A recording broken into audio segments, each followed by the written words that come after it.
Mick Jagger, where did you make the album? Oh, I don't know, everywhere, man. South of France, and then we did the mixing in LA. Mm-hmm. And it's all right. It's hard work doing a double album. I never realised it. Any particular reason why you did a double?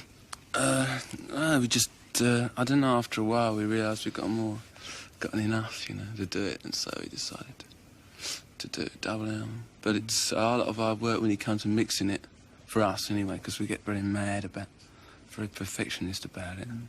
Is it difficult to keep the kind of roughness and spontaneity that the music has while you're going into all that mixing, you know, for days and days and days? Well, as long as it's there on the tape, you know, it's all right. You can do what you like with it. I mean, the thing is, we recorded it on mobile, and which is great. But then in the studio, then you want to mess around with it a lot more than, because you don't have all the echo that you have in a studio and everything.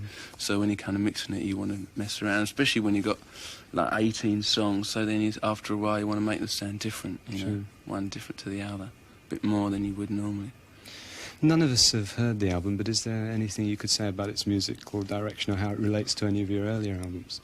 Well, I don't know. It's difficult for me really to analyse it.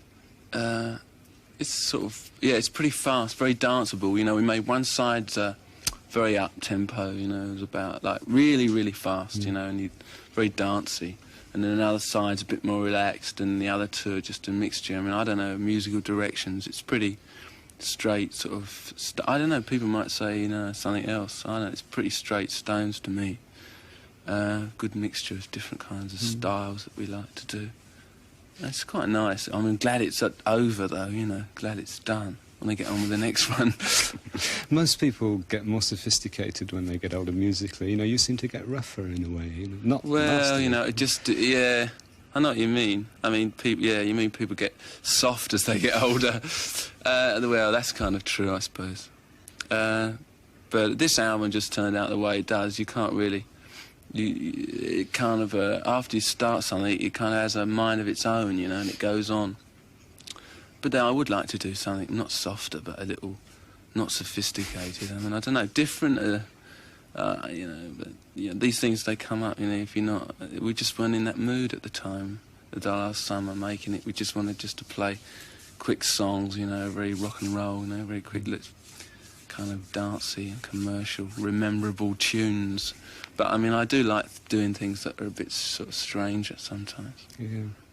In the last couple of years, it's become a lot more apparent that Keith's had a lot to do with the musical direction of the band.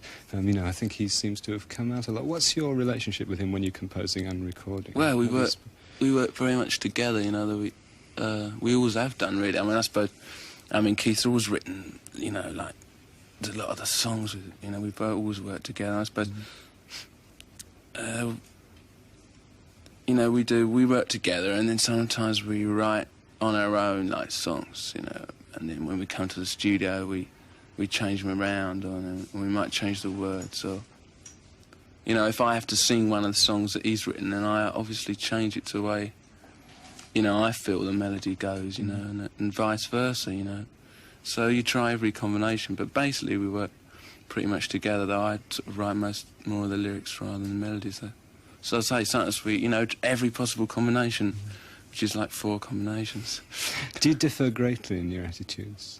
Oh, yeah, we have, yeah, you know, I always accuse him of being a sort of out-and-out rocker, which he is, you know, but which is not completely justified.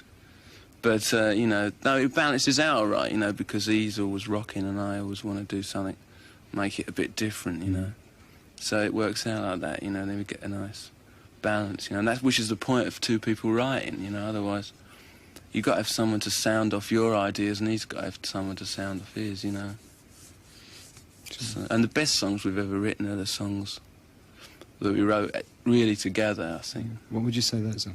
Well, they're most of the ones that everyone knows, you know. I mean, I don't know, the most popular ones, you might say, you know, from Satisfaction and all that. But most of the ones that are really well known were the ones we wrote together. And I think that applies to John Lennon and Paul McCartney too. I think the best ones they written when they were writing together were actually the ones that they were really together on. Maybe watching, while you've been out of the country, you've watched the T-Rex phenomenon.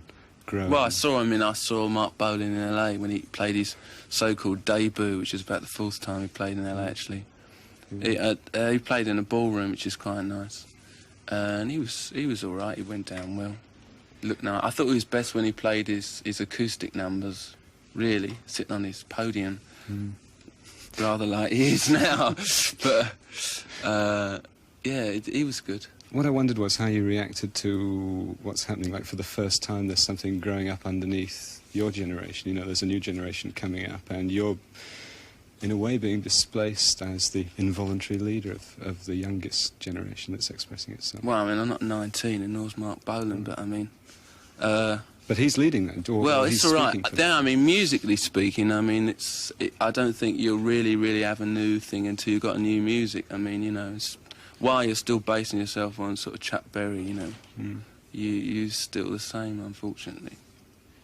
I want something else. I mean, don't want Chuck Berry until we die, you know, we've got to have something else, man. But I like Mark Bolan.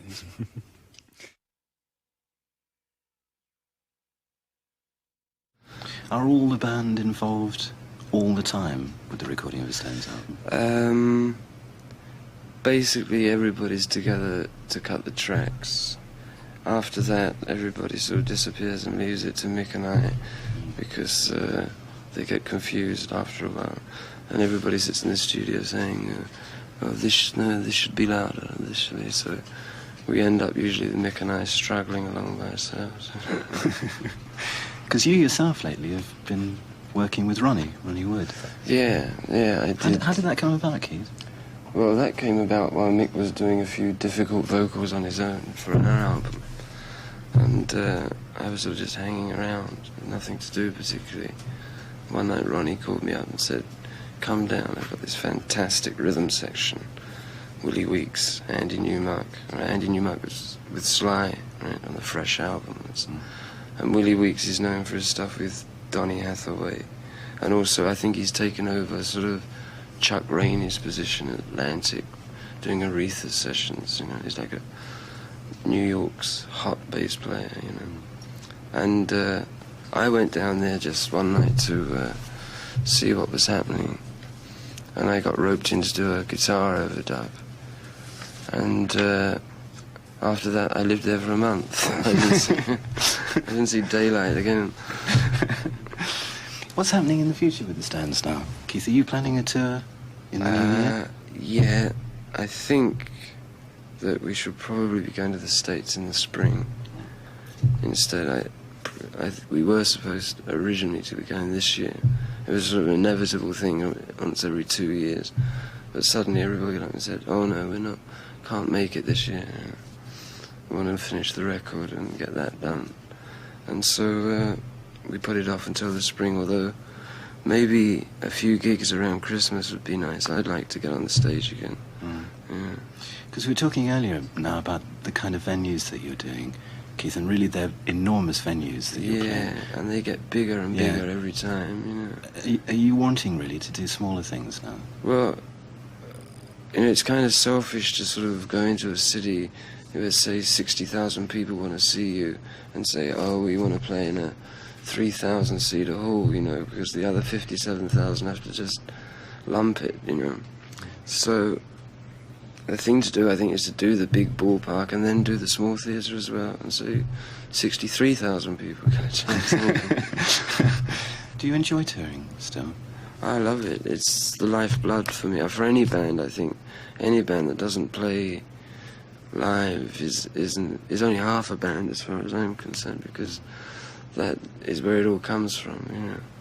And I think with this new album, there's a sort of feel about it just because we'd come off stage just 3 weeks before and we'd been playing for 2 months solid, you know. And you can feel it, you know. Yeah, that's true. It's well oiled, you know.